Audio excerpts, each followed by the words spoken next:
Hi, I'm Andrew. I'm one of the ministers at St Matt's. Welcome to this Christian Care Seminar on Understanding Depression. We had no idea when we were planning this seminar last year that we'd be holding it at a time when our world is being turned upside down by something like the coronavirus, and it is playing havoc with our mental health. So it's wonderful that in God's timing we have Keith Condie presenting this seminar tonight. Keith is co-director of the Mental Health and Pastoral Care Institute here in Sydney, which has been set up to help people in churches like ours to better understand and address mental health and pastoral care issues. This seminar will help us understand one really big area of mental health difficulty: depression. What can we do to help ourselves and others who experience depression? What can Christian faith and community offer in the midst of this struggle? There's a couple of practical things about this session. Firstly, if you haven't got a copy of the notes, it would be really worth downloading them from the same place you logged in to this session earlier. The second is, if you've got questions for Keith, just pop them into the chat section and he'll be answering them later in an interactive session. You'll need to log in separately to that session, a Zoom session. Again, you can do that in the same place you logged into this seminar. It'll also pop up in the chat section of your screen. Well, you're ready to go. I'm going to lead us in prayer before I hand over to Keith. Heavenly Father, we thank you that each of us was known by you even in our mother's womb. We thank you for the gospel of Jesus, which gives us hope in the midst of difficulty. We thank you for giving us each other so we might care for one another. So please use this seminar to keep strengthening us as your people. In Jesus' name we pray. Amen. Well, good evening. It's great to be with you for this seminar tonight on depression. We need to be upfront. This is a difficult topic that we're talking about, and I just want to say to you, it's certainly not my intention to cause any distress, but if at any point you feel like you need to take a break and leave the room, please feel free to do that. I also need to say that I'm not speaking as a mental health professional. I have studied psychology. I've done a lot of reading and thinking about this topic, but I'm approaching this primarily as a pastor and trying to think through how do we think about this topic within the context of the church and the Christian community. Clinical depression is a horrible condition. You don't know how horrible it is until you've experienced it or someone you deeply care about has experienced it. There are few things worse than severe depression. The late author David Foster Wallace, he described depression in this way. He said, "It's feeling that every single atom in every single cell is in your body is sick." I want to tell you a couple of stories to begin with. Thomas was a man in his 40s. He was married, 4 children at school, very active and involved in his church. He suffered recurrent episodes of severe depression. He was frequently suicidal, and in an attempt to manage those feelings, he turned to alcohol, and that created another whole set of problems. He had very skilled psychiatric help. He tried various medications, various therapies. He was hospitalised on a number of occasions, and they actually used electroconvulsive therapy to try and help him manage his condition. His illness profoundly affected his faith. Why did this happen to him? Why, God, why aren't you answering my prayers and delivering me from this horrible condition? It affected his relationships. He'd get grumpy and irritable. At church, people started to avoid him, and eventually he just decided it's too much trouble to even go to church, and he stopped attending. His wife eventually said she couldn't cope with this anymore. She left him with the children. She couldn't face coming back to the house not knowing whether her husband would be alive or not. Here's another story. This is one woman's story in her own words. I just want to read to you some of what she said.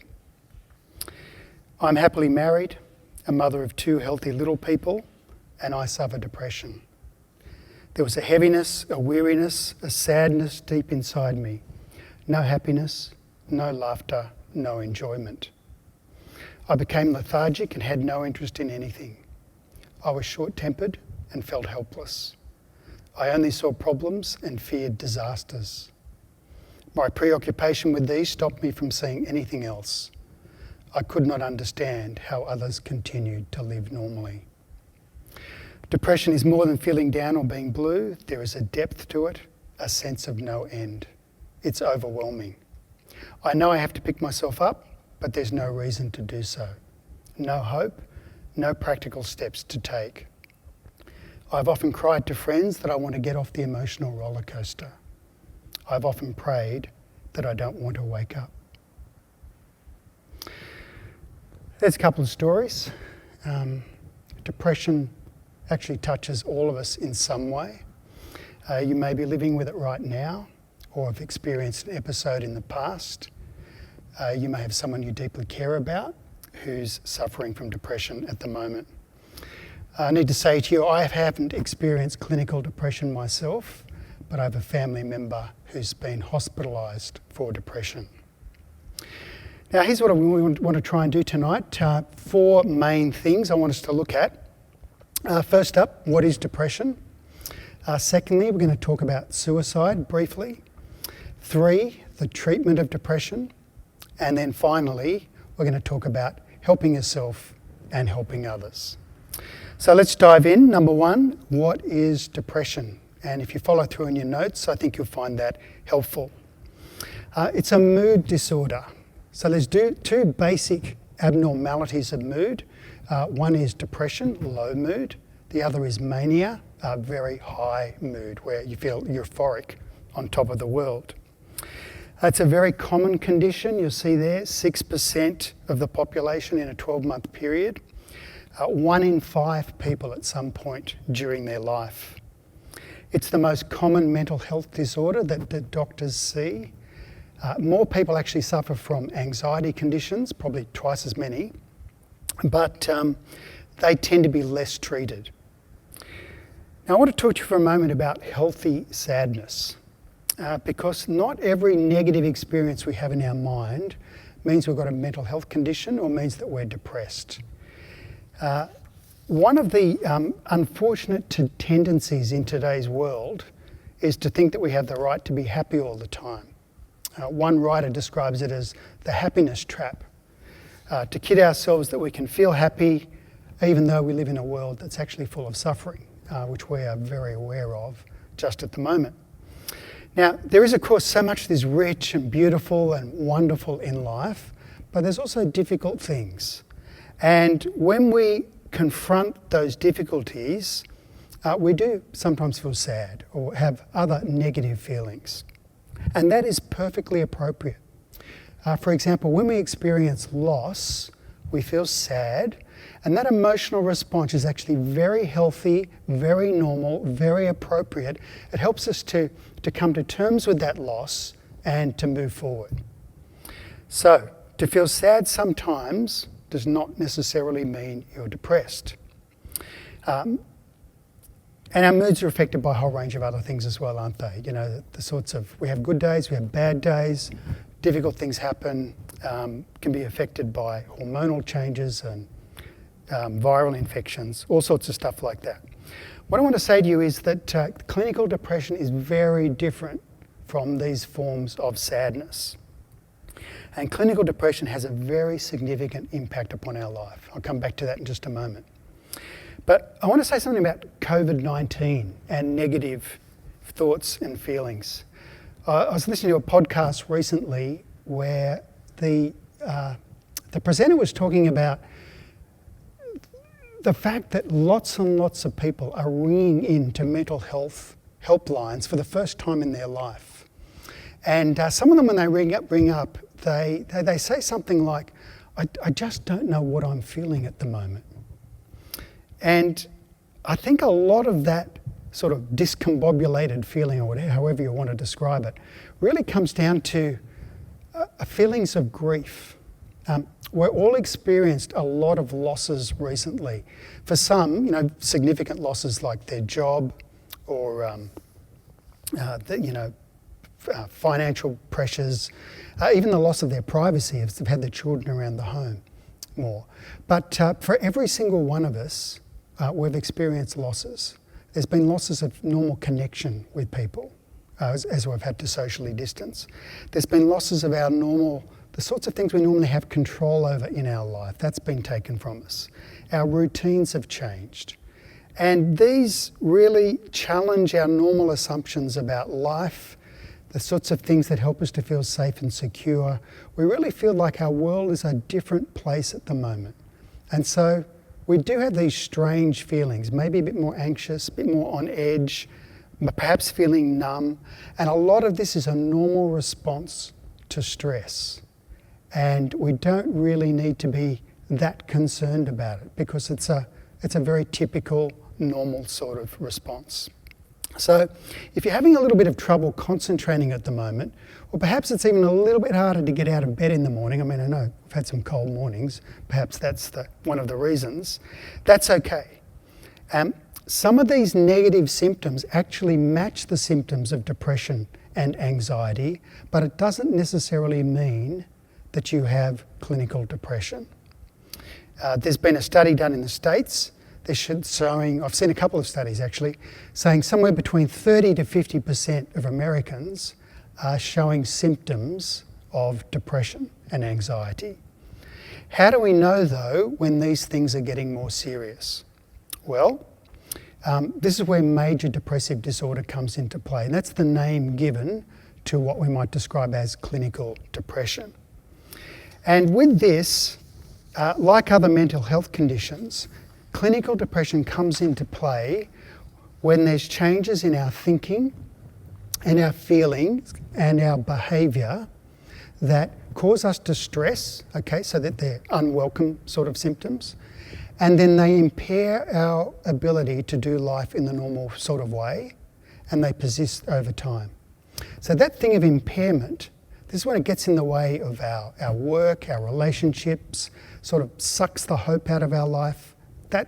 These are the sorts of things where a clinical condition starts to come into play.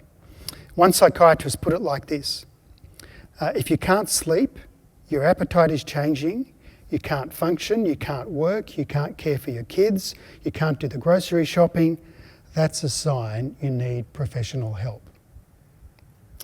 Now, we're just going to have a look at a clip. It's called "I Had a Black Dog, His Name Was Depression." I had a black dog, his name was Depression. Whenever the black dog made an appearance, I felt empty and life just seemed to slow down. He could surprise me with a visit for no reason or occasion. The black dog made me look and feel older than my years. When the rest of the world seemed to be enjoying life, I could only see it through the black dog. Activities that usually brought me pleasure suddenly ceased to. He liked to ruin my appetite. He chewed up my memory and my ability to concentrate. Doing anything or going anywhere with the black dog required superhuman strength. At social occasions, he'd sniff out what confidence I had and chase it away. My biggest fear was being found out. I worried that people would judge me. Because of the shame and stigma of the black dog, I was constantly worried that I'd be found out. So I invested vast amounts of energy into covering him up. Keeping up an emotional lie is exhausting. Black dog could make me think and say negative things. He could make me irritable and difficult to be around. He would take my love and bury my intimacy. He loved nothing more than to wake me up with highly repetitive and negative thinking. He also liked to remind me how exhausted I was going to be the next day. Having a black dog in your life isn't so much about feeling a bit down, sad or blue. At its worst, it's about being devoid of feeling altogether. As I got older, the black dog got bigger and he started hanging around all the time. I'd chase him off with whatever I thought might send him running. But more often than not, he'd come out on top. Going down became easier than getting up again. So I became rather good at self-medication, which never really helped.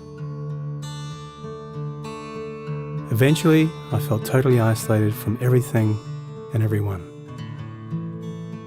The black dog had finally succeeded in hijacking my life. When you lose all joy in life, you can begin to question what the point of it is. Thankfully, this was the time that I sought professional help. This was my first step towards recovery and a major turning point in my life. I learned that it doesn't matter who you are, the black dog affects millions and millions of people. It is an equal opportunity mongrel. I also learned that there was no silver bullet or magic pill. Medication can help some, and others might need a different approach altogether. I also learned that being emotionally genuine and authentic to those who are close to you can be an absolute game changer. Most importantly, I learnt not to be afraid of the black dog, and I taught him a few new tricks of my own. The more tired and stressed you are, the louder he barks, so it's important to learn how to quiet your mind. It's been clinically proven that regular exercise can be as effective for treating mild to moderate depression as antidepressants, so go for a walk or a run and leave the mutt behind. Keep a mood journal. Getting your thoughts on paper can be cathartic and often insightful. Also keep track of the things that you have to be grateful for. The most important thing to remember is that no matter how bad it gets, if you take the right steps, talk to the right people, black dog days can and will pass. I wouldn't say that I'm grateful for the black dog, but he's been an incredible teacher. He forced me to reevaluate and simplify my life. I learnt that rather than running away from my problems, it's better to embrace them. The black dog may always be part of my life, but he'll never be the beast that he was. We have an understanding. I've learned through knowledge, patience, discipline and humour, the worst black dog can be made to heal. If you're in difficulty, never be afraid to ask for help. There is absolutely no shame in doing so. The only shame is missing out on life.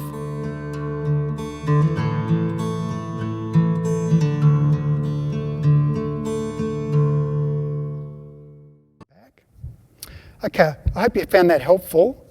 Let me just run through here on the sheet the 9 key symptoms of major depressive disorder. You see there, lowered mood, a lack of enjoyment in day-to-day activities, change in eating patterns, either more, less, change in sleep patterns, either insomnia or you want to sleep more, feeling agitated or unable to relax, fatigue or loss of energy, feeling worthless or guilty, you're really down on yourself, difficulty concentrating, recurrent thoughts of death and suicide. And to be diagnosed with depression, you need to have had at least 5 of these symptoms continuing over at least a 2-week period at a level that's a change from your previous functioning. And depending on the number of symptoms, you get divided into mild, moderate or severe depression. Now there are various other types that I've listed there. I'm not going to go through all of them. I'm just going to mention a couple of things here. One is melancholia. This is probably a more biologically based form of depression, and the bodily symptoms are stronger here. So it tends to affect the way that the body moves. You're either slow right down or you're much more agitated, affects your sleep more profoundly, and you tend to not want to eat. It's a more severe form, definitely needs medical treatment. I also want to mention dysthymia. This is a less severe form of depression, but continues on for a longer period of time. So sometimes there's people, they're feeling a bit down, they go and see their doctor, they do the little tests, and the doctor says, oh, well, look, you're not rating at the level of clinical depression. And sometimes these people have dysthymia. It's just worth being aware of that. And you'll see there also bipolar disorder, you've probably heard of. Bipolar is people who move between these 2 extremes of mood, from the deep lows to the extreme highs. Okay, I also just want to mention to you, lots of people with depression also have a lot of symptoms of anxiety, and lots of people who have an anxiety disorder also have symptoms of depression. And just worth being aware of that the 2 conditions are related. And sometimes there's other mental health disorders at play as well. Now, there are many, many ways that depression impacts a person. I listed those key symptoms before to make a diagnosis, but here's just a little bit more detail to fill out that picture. You'll see there it affects the way a person behaves, so not going out as much, not getting things done, withdrawing, perhaps relying on alcohol, etc. It affects the way a person feels. There's a list of the sort of feelings there, and of course sadness is a really key one. And the thing about these feelings is they don't improve with the normal things that give our mood a lift. So, hanging out with your mates, watching a funny movie, even those things won't shift the mood. And in its severe form, nothing can pick it up. It affects the way a person thinks, and this is pretty significant as well. So you see a few statements here. The sort of language, the self-talk that comes into play, I'm a failure, I'm hopeless, I'm worthless, no one likes me, those sorts of thoughts come into play. And there is what psychologists call the negative triad of thinking. So a negative view of oneself, negative feelings about the world out there, and negative thoughts about the future. And a whole lot of forms of disordered thinking can come into play. I'm not going to read through this list, but I've just put that down there for you, just to be aware of. Depression, of course, also affects a person's body. There's a very strong connection between our minds and our bodies. And you'll see there tiredness. There might be headaches and muscle pains, churning gut, sleep problems, appetite, those sorts of things as well. Okay, then over on the next page, you'll see that it affects a person spiritually. So if you're a Christian believer, at some levels, it can be actually harder being Christian. It actually can bring some extra symptoms into play for you. So many Christians think that Christians shouldn't get depressed. And if they do, that's a sign of weakness of faith. I just want to say to you, that is not true. It is not true. This is a real mental health problem. This issue then can feel into the depressed Christian feeling guilty. They feel unable to do anything, but they may think they're just being lazy. They feel terrible. They think their faith should bring them joy. And of course, one of the symptoms of depression is no joy. They think they should be active in Christian ministry, but they really, perhaps they can't get out of bed in the morning. And that guilt then leads to them not talking about their problems. They can feel as if God is 1,000 miles away, very distant. They can feel unworthy of God's love. And this, of course, can feed into a whole lot of doubts about their faith. Where is God? Why is He allowing me to endure this sort of emotional pain? Okay, so that's a little bit about what depression is. Second topic, suicide. And we need to talk about this because every single one of us has a role in suicide prevention. People don't take their life because they want to die. They take their life because they're trying to escape pain. There's about 8 deaths by suicide every day in Australia, and there's some discussion, there's some data modelling coming out suggesting that might increase by 25 to 50% due to the COVID crisis. Not everyone who takes their life is diagnosed with depression or another mental illness. There can be other factors that come into play, like relationship breakdown and losing a job. Studies showed those who do take their life tend to reach out in the weeks beforehand, so we need to be alert to that. And we need to listen, be tuned in to changes in people around us who we know and who we love. For most of us, with this sort of topic, when it comes up, we just sort of want to steer away from it. What I want to say to you is we need to steer towards the pain of someone who's having suicidal thoughts. And a really key thing we need to do is to assess the level of risk. And again, we can do this. We can play a part in this. So let me describe what I mean by this. At the moment, our daughter is living in Scotland. And last year we decided we should go across and visit her. And the plan was we would go to Scotland next September. So we started to think about that and we got excited about it. We had some ideas. Then we started to make some plans. But how do you know that we were really serious about going to Scotland? We bought the tickets, right? Now, those tickets are pretty worthless at the moment. We're not going to Scotland. But we did. We'd actually bought the tickets. We were very serious about this trip. And it's the same where a person is considering suicide. How far along the track in their plans are there? Now, I want you to think about a ladder for a moment. Sorry, I couldn't draw a ladder on your diagram. I'm not that clever. But what's the most dangerous part of a ladder? The top, right?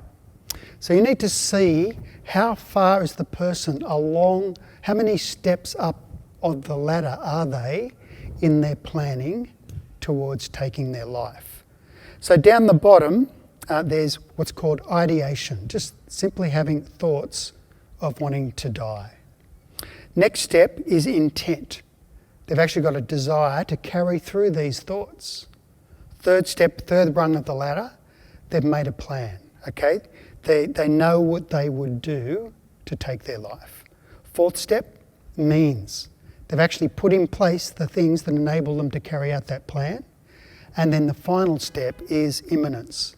They're planning to do it right now. So here's the key thing that we all need to be aware of. We need to ask direct questions. Ask direct questions. A lot of people think if I ask them directly, I'll put the idea in their head. No, you may well save their life by asking the question. So, 1, I'm wondering if you've had any thoughts of suicide. If they say no, that's great, because you've just sent the message to them, you are not afraid to talk about this topic, and they may well come back to you at a later time if they are considering that. 2, do you have a specific suicide plan? How? When? You ask those questions. And 3, do you have the means to carry out the plan? If they say, look, I've talked about this, but I want you to keep it a secret, you say, no, you are too valuable to keep this secret, we need to get help. And it is vital that you seek professional help, particularly if the person's moving up the steps of that rung. And if they're in imminent danger, you need to stay with them and you need to either call 000 or go with them to the emergency department of the hospital. You can ring the mental health access line. You've got the number there at the end of your notes. And if need be, they can send somebody out to a crisis team to attend to that situation. What we need to know is that nearly everybody who has suicidal thoughts is ambivalent about taking their life. What I mean by that is they have reasons to take their life, they think. They also have reasons they want to keep living. And we've got to try and help them think through those reasons where they might want to stay alive. I had a guy talking and he said he'd actually tried to take his life. He'd jumped off a bridge and he'd survived. He said, as soon as I jumped, I thought, I don't really want to do that.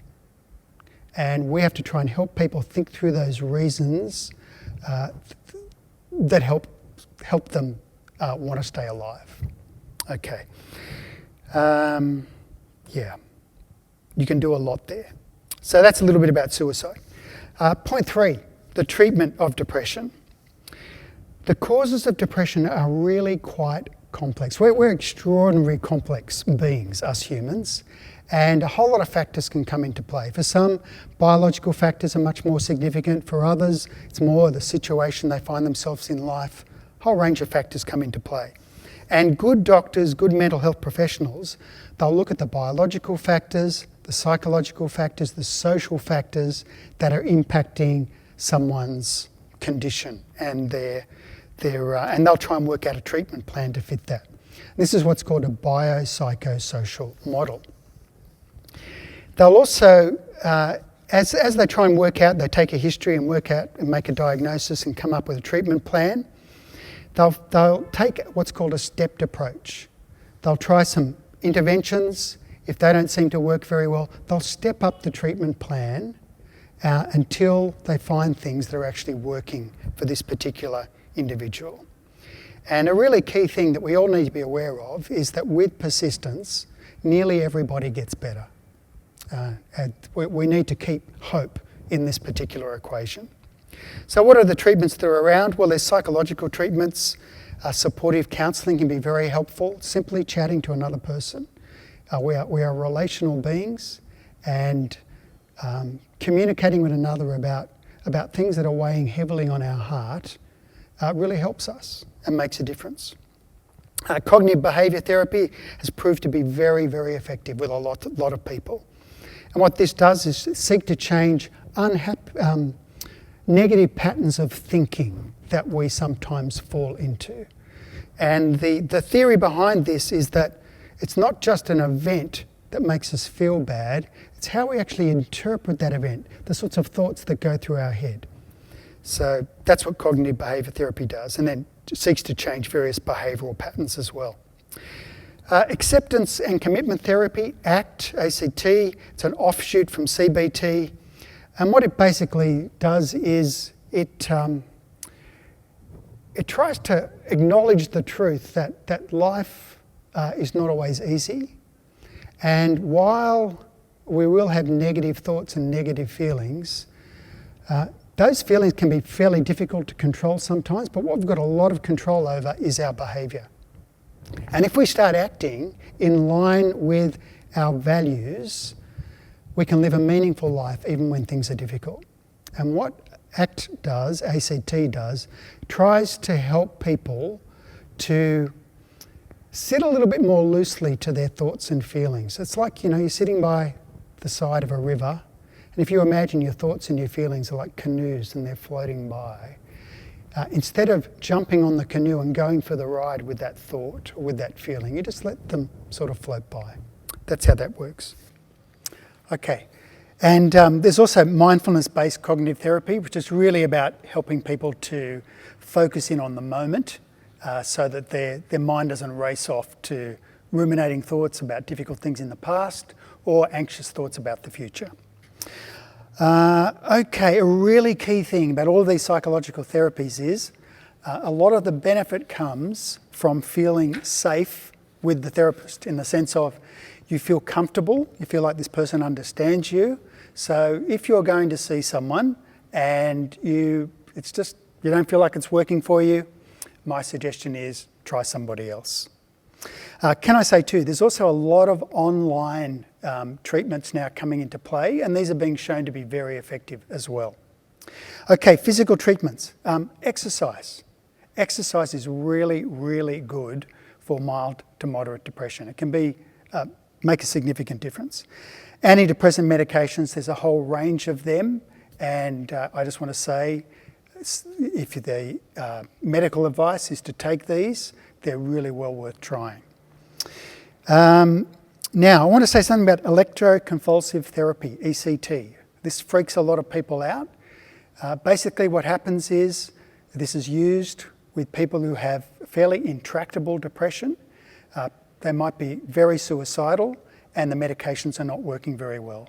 And there's people who I know who I believe are only alive because of ECT. It's not horrific at all. It's just inducing a mild seizure in the brain, and somehow this seems to make a real difference for some people. Transcranial magnetic stimulation, TMS, is a relatively new sort of treatment.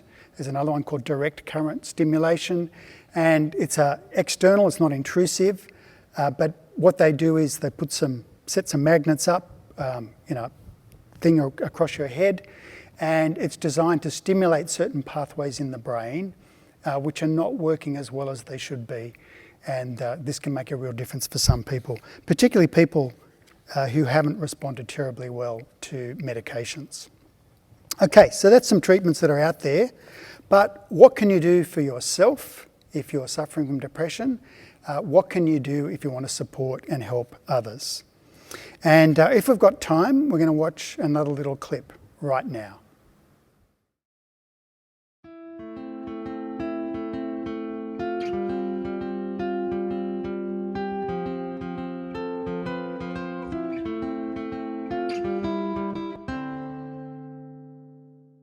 Living with a Black Dog, a guide for partners, carers and sufferers.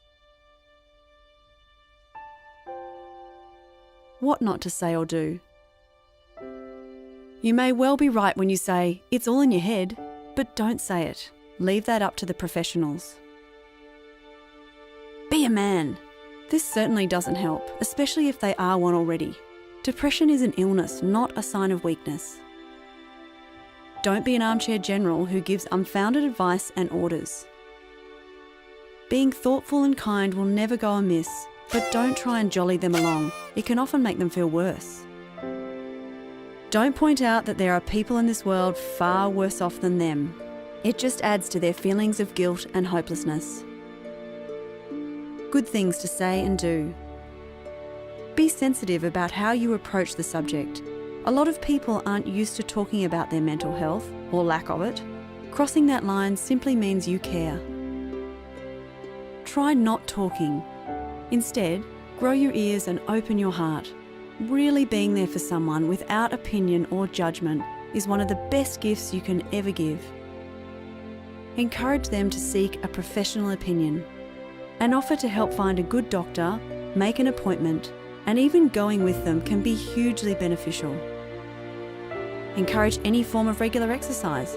Fitness robs the dog of its power. Help them develop a strategy to simplify their life, both at home and at work. Stress is one of the biggest drivers of depression. Less stress means less dog. Make them a ditch the dog box. Encourage them to fill it with favourite photographs, letters, or anything that reminds them of what's good in their life.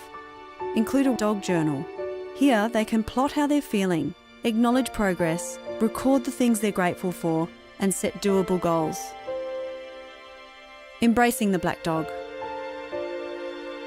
Agree to a course of action to get rid of the black dog. An ignored dog can become a big problem. Learn about the condition together. Knowledge is power, and validation is a great healer. A united front is crucial in getting the black dog to move on. As a caregiver, compassion, empathy, and understanding are vital, but recognise that you alone don't have the power to rescue your loved one. Professional help is often what's needed. Finding the right doctor can make all the difference to a healthy recovery. If they're going to tell someone their problems, it should be someone they respect and feel comfortable with. Don't be afraid to go for an initial assessment, and don't feel committed to continue if it doesn't feel right. If it's suggested you take antidepressants, do your research, know the facts, and ask your doctor plenty of questions. A big obstacle for seeking professional help is the cost. Help them realise that the cost of not getting the right help can be considerably higher. It can cost marriages, friendships, jobs, and even life itself. Some simple rules of engagement and agreement. Agree that there is a black dog in your midst and things may have to change temporarily. Agree that no one can help them until they fully commit to helping themselves.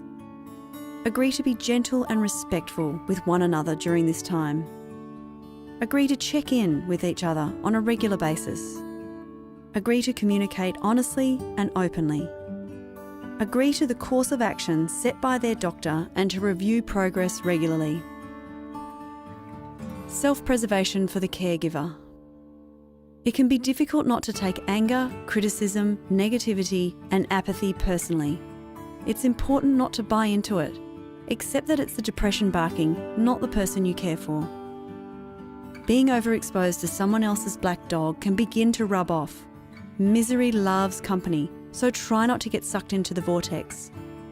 It's really important to recognise and honour your own needs, limitations, and boundaries. Difficult situations are better dealt with when you are calm and in the moment.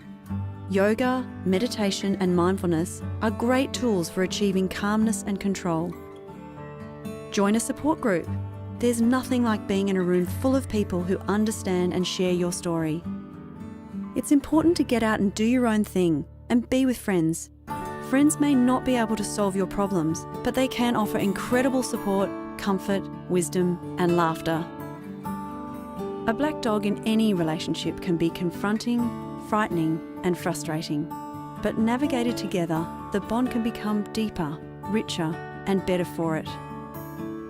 And finally, the most important aspect of this journey is to constantly remind each other, it will pass, it will pass, it will pass.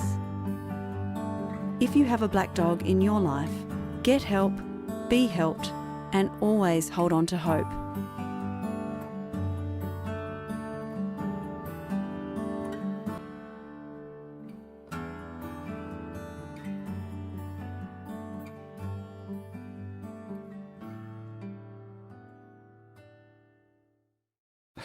Okay, 4 things I want to mention to you.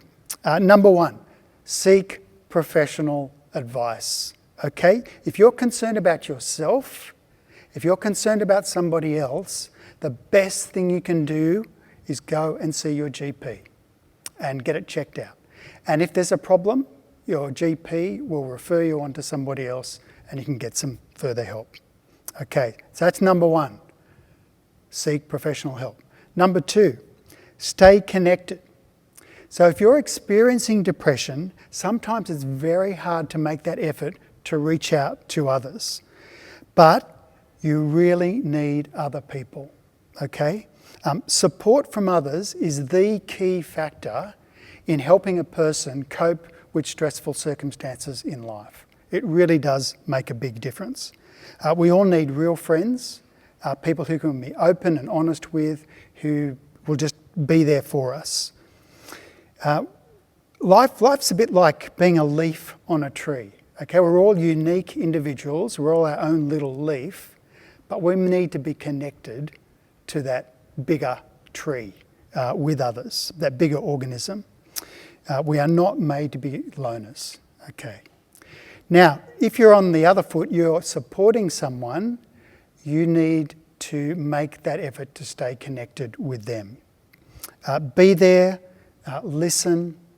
You may not be able to understand what it's like to go through depression, but you can always ask and listen non-judgmentally. You don't have to try and fix it because you can't.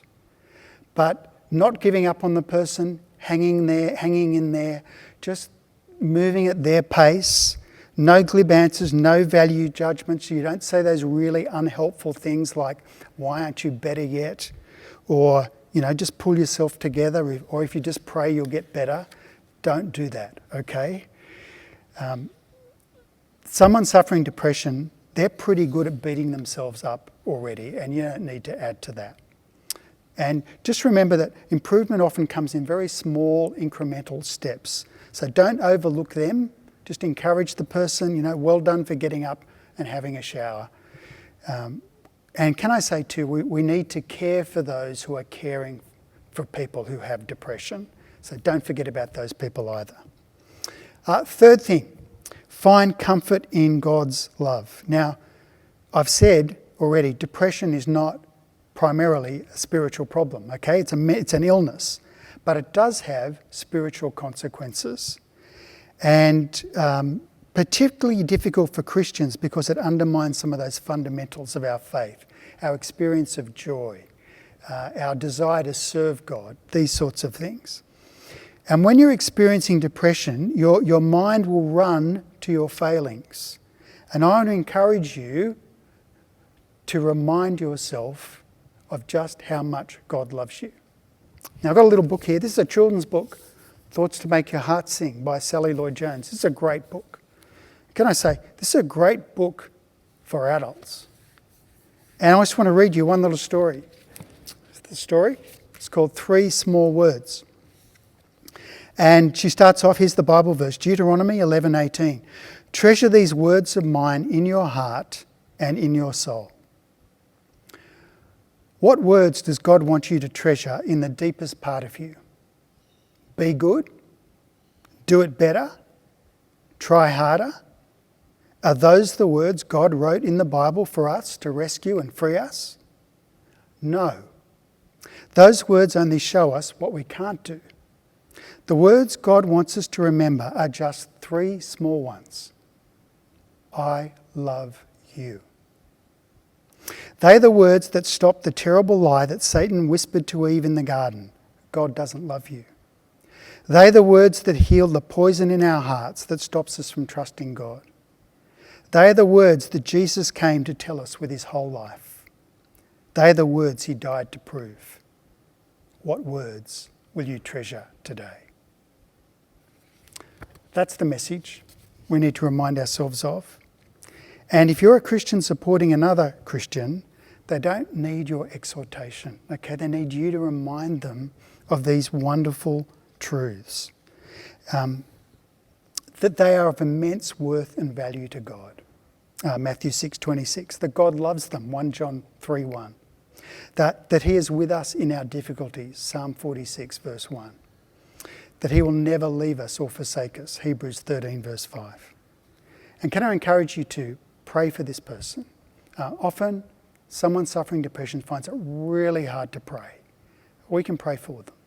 And I found really helpful a little prayer in the end of Ephesians chapter 3. A prayer for someone to know the love of Christ, which is unknowable, Paul actually says. That's a beautiful prayer to pray, because that's one of the things that someone experiencing depression finds hard to believe. Okay, fourth thing here under what we can do to help ourselves and help others. Live wisely. Let's remember, we're creatures as well as Christians. When we ignore the realities of what we are as created beings, the fact that we have bodies and we have a mind and the way these things are connected, if we ignore that, we ignore it at our peril, because our minds and our bodies do interact. When we're severely depressed, it's very hard to do anything, but when that darkness starts to lift, or when you feel a little bit better, there are things you can do to keep better. And as you do them, that creates a bit of a feedback loop. You take action, that improves your mood, which allows you to do more things, and that improves your mood even more. A bit like a car battery, right? Car battery, you've actually got to drive your car to keep your battery charged. Sometimes we actually have to take a little bit of action to help us to feel better. One woman put it like this: if I push myself to take a walk, to FaceTime a friend, or to tidy the house, almost without fail, I feel better. Okay, so what do? Look after your body. Sleep, exercise, nutrition. Insomnia is not just a symptom of depression, it's actually a cause. So really good sleep hygiene, very, very important. Exercise, I've spoken about that, incredibly helpful. Dissipates a lot of those stress hormones in our body and lifts our mood. Nutrition, our gut is connected with our mind. This is called the microbiome. It's called the second brain by some people. So just watch what you eat. Junk food, lots of sugar, lots of fatty food. It does not help our mood. So, like your mother used to say to you, fresh fruit and vegetables, whole grains, pulses, beans, all that sort of stuff. If you want a little treat, dark chocolate, that's pretty good. Get some sunlight and nature. That's, again, nature's been shown to lift our mood, and being in a dark, dingy room, that doesn't make us feel good either. Watch your stress levels. Too much exposure to screen time and too much busyness, this isn't good for us. And there's some suggestion that those sort of stress hormones running around through our brains can actually feed into causing depression and anxiety over time. So we need some wind down time after stressful events, a time each day when you can really calm yourself down. Find a passion. What is it that gives you a buzz? What do you actually enjoy? Is it sport? Is it dancing? Is it bushwalking? I know there's some limitations at the moment, but just getting out, doing that stuff, sewing, gardening, whatever. These are what psychologists called, these are tension-reducing behaviours. There are some very unhealthy tension-reducing behaviours. There's some what you might call soft addictions, like, you binge shop, you binge Netflix. There's some other even more severe addictions like alcohol, drugs, porn, gambling that are very destructive. But finding those other things that give us a lift, that are not destructive, that's very important. Rethink your thinking, challenging some of those negative ruminating thoughts, the sorts of things I was speaking about when I talked about acceptance and commitment therapy. avoiding the tyranny of shoulds, that I should never make any mistakes, that everyone should always like me. These unrealistic patterns of thinking do not help our mood. And there's a book I've mentioned in the bibliography, I'm not supposed to feel like this, which is actually, it's a Christian version of cognitive behavioural therapy where you can challenge some of these unhelpful thoughts. Don't resist change. Change is actually good for us. It keeps us stimulated and interested. And so just see it as a challenge. But, seems like a contradiction, make sure you create some structure in your day, because when everything's completely chaotic, that doesn't help us at all. So a random lifestyle really throws our mind and our body out. We do need rhythms in our life, even though some changes are also good for us. And I've also got there, live in the present. The Bible really encourages this. You know, Philippians 3 says, you know, put aside the things of the past. Matthew 7 talks about not letting our mind race to the future and being anxious. So just living in the present can be really, really helpful for us. Breathing exercises can ground us. There's apps which have can teach you how to do that. A lot of the time we engage in shallow breathing. This has a very calming effect on our mind. A sensory awareness exercise can really help us if we're feeling fairly freaked out. This is often when you ring a helpline, they'll often get people to engage in this sort of activity. So what are 5 things you can see, 4 things you can touch, 3 things you can hear, 2 things you can smell, 1 thing you can taste? Maybe just taking a drink of water. Grounds us in our senses, grounds us in the present moment, calms down our mind. And paying attention to small positive moments and thanking God for them. What we pay attention to actually shapes our neural pathways. And recently with this COVID thing, I've been working from home. There's a certain time of day when the sun comes around and it shines on some flowers in our garden, and I've noticed a little bee has come and bounced on the flowers. It's just been a really beautiful moment. And just observing that calms me, grounds me, makes me feel better. And then, thanking God for these things. Did you know that if you keep a record of 3 things you're thankful to God for each day, that reshapes your neural pathways. You start scanning for positive things. And within 6 weeks, it lifts your mood. So that's a really good thing to do. Okay, time to finish up. I just want to say, to close, something to, if you're a regular church member, I'll say something to you, and something to the person struggling with depression. To the church, I want to say, churches have enormous potential for us to support each other. I just really want to encourage you to do that. Be there for each other.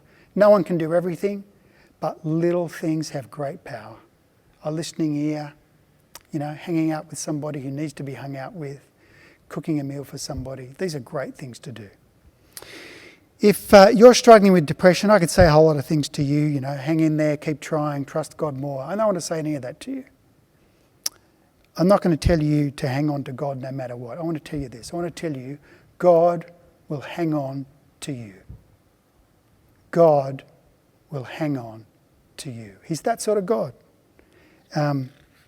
He loves you, He cares about you, and when you're at the end of your resources and you've got nothing left to give, He's got His arms around you. He will hold you. He won't let you go. He's your rock, your refuge, your place of safety. And the psalmist is right when he says, "The Lord is my rock, my fortress, and my deliverer." Thanks very much. It's been great to be with you.